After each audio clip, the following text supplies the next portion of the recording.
Il gruppo di preghiera della chiesa di San Nicola di Agrigento ha festeggiato ieri un traguardo spirituale e comunitario straordinario. Don Lillo Maria Argento ha compiuto 35 anni di sacerdozio. Ordinato presbitero il 29 giugno del 1991, il noto sacerdote ha dedicato più di 3 decenni della sua vita al servizio pastorale, diventando una delle figure di riferimento più stimate, ascoltate e amate dell'intera diocesi di Agrigento.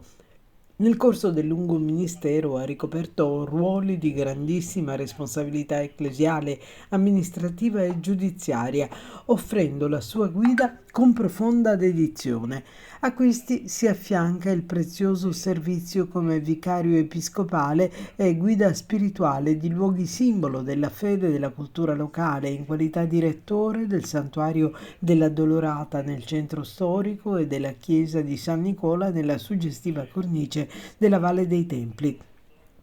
Oltre ai compiti istituzionali, il nucleo fondamentale di questi 35 anni di sacerdozio risiede nella sua profonda missione pastorale ed educativa. Don Lillo ha sempre creduto fortemente nella crescita della comunità, lo ha dimostrato guidando con passione la scuola diocesana per i ministeri, impegnandosi in prima linea per la formazione teologica e spirituale dei laici, anche attraverso il delicato lavoro nel tribunale ecclesiastico. Ha saputo interpretare la sua missione giuridica non come fredda burocrazia, ma come uno strumento di accoglienza, ascolto e cura delle ferite relazionali e familiari dei fedeli.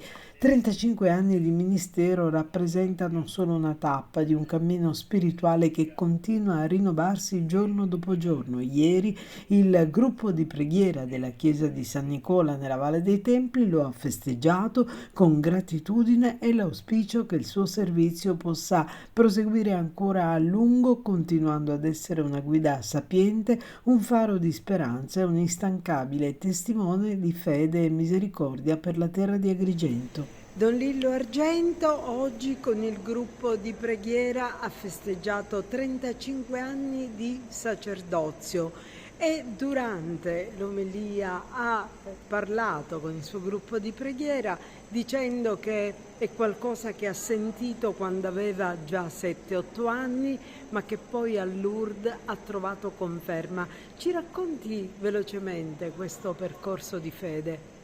Ma intanto io voglio ringraziare questo gruppo di preghiera che tu hai nominato. Siamo un gruppo di amici che ci riuniamo ogni lunedì in questa chiesa di San Nicola per venerare la Madonna, specialmente sotto il titolo di Madonna di Lourdes. E quindi grazie a loro abbiamo condiviso questa gioia di ringraziare il Signore per questi 35 anni di sacerdozio. Come è nata la mia vocazione? Molto semplice, la vocazione è un dono di Dio, dice proprio la Santa Messa del giorno dell'ordinazione sacerdotale, il Signore che mi ha chiamato senza mio merito al sacerdozio. Ecco, e poi la Madonna di Lourdes, perché io sento di dire e dico che ho ricevuto la vocazione a Lourdes, partecipando ad un pellegrinaggio all'epoca con l'Unitas.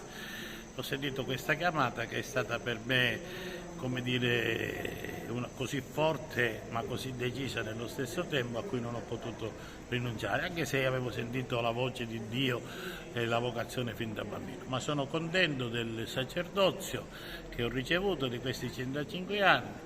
Dice il messaggio romano nella messa del ricordo dell'ordinazione sacerdotale: il Signore porti a compimento l'opera che mi ha iniziato di fare. Grazie.